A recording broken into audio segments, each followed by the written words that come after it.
What we got here is the PMI, okay? The PMI is the Producers Manufacturers Index. Now, there's more to an economy than just manufacturing, but manufacturing is a big piece of any economy. And so what economists did was they came up with a PMI index, and if the number is above 50, what that denotes is expansion. And if the number is below 50, what that's indicating is contraction. Now, the gray bars is a standard way of showing the recession. So you can see the financial meltdown, late 2007, 2008, early 2009, it's a big gray bar there. And the gold line is the United States. The dark blue is the Eurozone, the 17 countries in Europe. And then the light blue is China. So you can see what happened was everything rolled into a very, very deep recession. And then it couldn't go any further, so as expected, it came and it bounced back. Because markets don't go in straight lines, they go in zigzags. So it's come back, but just look what's happened recently. And this, you can see this in the news too. Europe has rolled over into recession. Every day there's new stories about, Germany's economy is not that strong. The Netherlands is in all sorts of political trouble. And so Europe has really been the first one leading into recession. Now remember, China is number one trading partner is Europe. China's right behind them. They're rolling into recession too. The good news is there's the United States. We're in gold, right? We haven't rolled into recession yet. So we're actually the prettiest girl in an ugly contest. Spain. So Spain has kind of taken over lately as the poster child for problems in Europe. Big problems in Spain. They've got a huge debt problem. It's much worse than you're seeing in the news. Housing prices have fallen quite a bit. They did a lot of overbuilding. So prices still have a long way to go. The banks are insolvent. They've got tons of bad construction loans. And all these banks are too big to fail. They're much bigger than the entire Spanish GDP. So big problems in the banking system.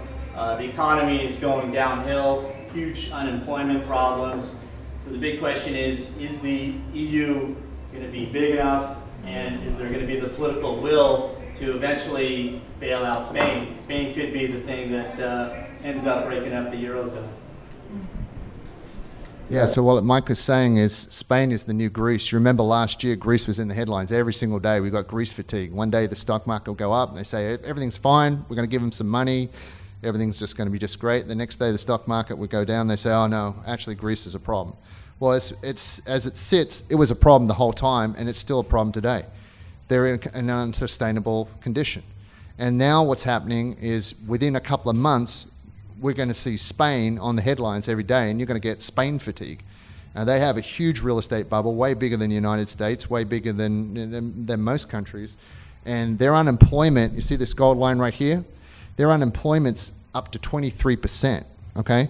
Now, that's not the worst of it. The youth employment is at 50%, okay? That's a catastrophe. These kids are coming out of school, and they don't want to live in Spain anymore because they've got a 50% chance of not having a job. So they're actually looking to move to other places. And so what's also happening is people are stopping paying their mortgage payments, and that's going to be a real issue. So this chart here shows their one-year government debt at 400%. This was back in January. Anybody have any idea what it is today? 1,100%. So talking about hard money loan, you can make a lot of money at 1,100%. The problem is you may never get it back. You probably won't. And that's what basically the market's saying, is these guys are not going to pay the money back. Is that a percentage of GDP? No, that's the interest. That's the interest rate. So when government debt pays. Yeah. So when Portugal borrows money, they're borrowing money at 13%. That's unsustainable. Now, Italy got up to 7%. And at 7%, they can't really afford to borrow money, right? So what's happened is Greece went to 400%, then it went to 1,100%, which means that the bond market's saying, we're not lending you any more money. We don't believe you. And that's what we have to worry about in the United States. Everything's great right now, but we don't want to upset the bond market because they may push the interest rates up. Now, the country that was supposed to take over from Greece was Portugal. But somehow Spain jumped in front of the line and took all the headlines. But Portugal's actually in the second most trouble in the Eurozone. And this is a picture of the Portuguese socialists. The socialists in France are doing quite well right now. Sarkozy is basically going to get kicked out, right? Not that the socialists will do any better than the right-wingers, because you can't make debt, there's no magic wand to make debt go away. But what the socialists are talking about, and it's quite obvious, is they're saying, well, look, we've got this atomic bomb that we can use against the Eurozone, and that atomic bomb, that economic atomic bomb, is we're not going to pay the debt. And they're saying that we should use this to get better conditions for our country, because we're in so much trouble. And so they're saying this should make the knees of the German, the French, and the US bankers tremble. Now, yes, you can imagine this hasn't gone down very well with the German, the French, the US bankers to have people that owe them money threatening them. And so you'll see here, I don't know if anybody knows Spanish, this is Portuguese, but what these protesters are saying is, stop stealing our future. In other words, stop signing us up for all these Medicare programs and taxes and things. Let's just default on the debt. That's something you got to keep an eye on. China is definitely slowing. So we know what PMI is now. What's PMI? Come on, Ryan. Right, producers, what? Oh yeah, that's in real estate. Producers Manufacturers Index. So this gives you an idea of manufacturing a country. Now the red line is China's HSBC manufacturing PMI. HSBC is an English bank. It's the one that everybody trusts. Okay, the blue line is that's the central planning of China, and the blue line, what they're saying, the government of China is saying everything's fine, nothing to worry about. But HSBC, which is the one that economists pay attention to, is sinking. And you can see it's below the 50% line, which means it's contracting. So first, what that means is Europe rolled into recession first. China's right behind it. The green bars shows you the differential between what the Chinese government's telling and what HSBC is doing. So China is slowing down. Okay, so China, if you had to sum up China, you would sum it up this way: empty shopping malls, empty condos, and empty cities. That's what's happening in China.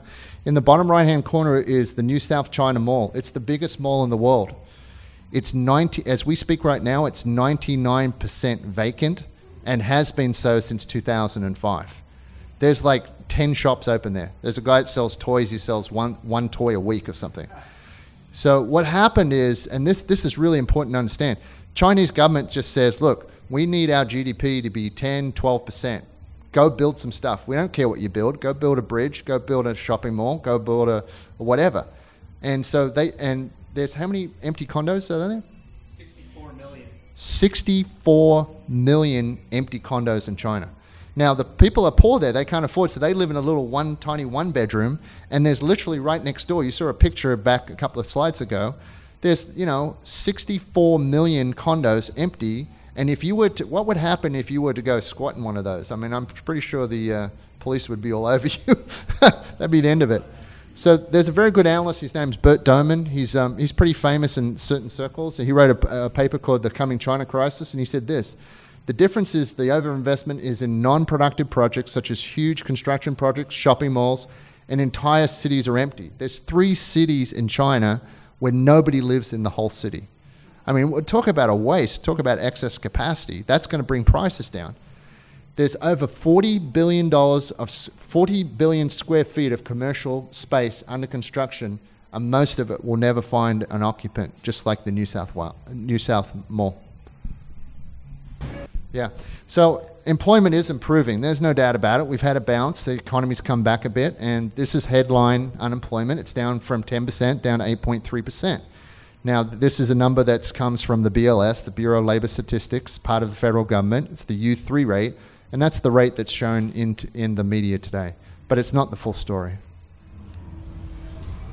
This chart shows different ways of measuring unemployment. The red is the official unemployment rate, U3. The gray is the U6, which is also including the underemployed, people working part-time that want to work full-time, and also people who have pretty much just given up and looking for a job, so they're no longer counted in the U3. And the blue is the SGS alternative. This is how we used to calculate the unemployment rate until the 1970s. So that just goes to show you historically how bad this recession really is. Consumer confidence is a very, very important factor. We talked about animal spirits and we talked about psychology. 70% of the U.S. economy is consumer spending. So consumer confidence runs 70% of the economy. Now, this graph is pretty instructive because what this graph is telling you is that we had pretty good consumer confidence, and then we had a big drop. We had a meltdown, and we bottomed. We come back out of. We bottomed. We come back out of it, but look, it hasn't come back to anywhere near where it was before the meltdown. Right? We're not 100% whole just yet, right? And so this is something you have to pay attention to because consumer confidence is quite fragile at the moment. And if something was to happen that would hurt the consumer confidence, our economy could be hurt as well. This chart is showing real income. This is adjusted for inflation, and you can see it's heading in the wrong direction. Last decade, it was down 5%. This is why people are living in tents, the 99%ers. People are upset. They've got less money to spend. And if people have less money to spend, it's going to be real hard for housing prices to go back up. Absolutely. This is new home sales. Now, this is kind of understandable. We're making new homes at the lowest rate they've probably made in 20, 30 years. Like if you take the Inland Empire, for instance, the home builders like Mike, they built about 10 years supply of homes out there. They don't need to build a home in the Inland Empire for 10 years. I didn't sell them. Oh, that's true. Yeah. And then in Miami, they build a 50-year supply of condos in Miami. They don't have to build a condo in Miami for 50 years. So right now, the foreclosures are so cheap that, you know, it doesn't really pencil to build anything because you can buy a foreclosure and fix it up for below replacement cost. So the only things that are getting built are multi-unit apartment buildings. We do need some more of those, so they're getting built. But the confidence of the builders and the amount of homes being built is quite small, and that's important for the economy.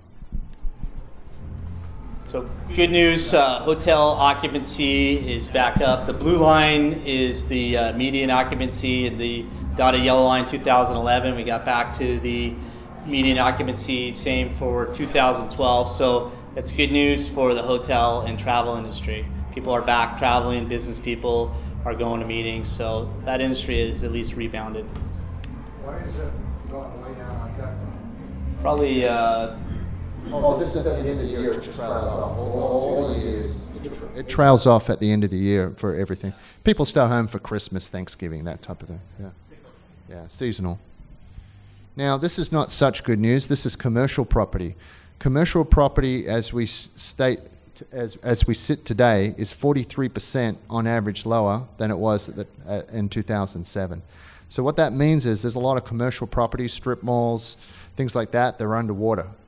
And this is going to cause a problem. You can see the bounce back in commercial properties is very weak. Compare it to the bounce back of some of the other things. The travel's come back, consumer confidence has come back a little bit, but commercial property, it's like, it hasn't come back at all. And that means those properties are underwater, and that's a problem because the financing, you have to refinance every 5 years on most of those loans.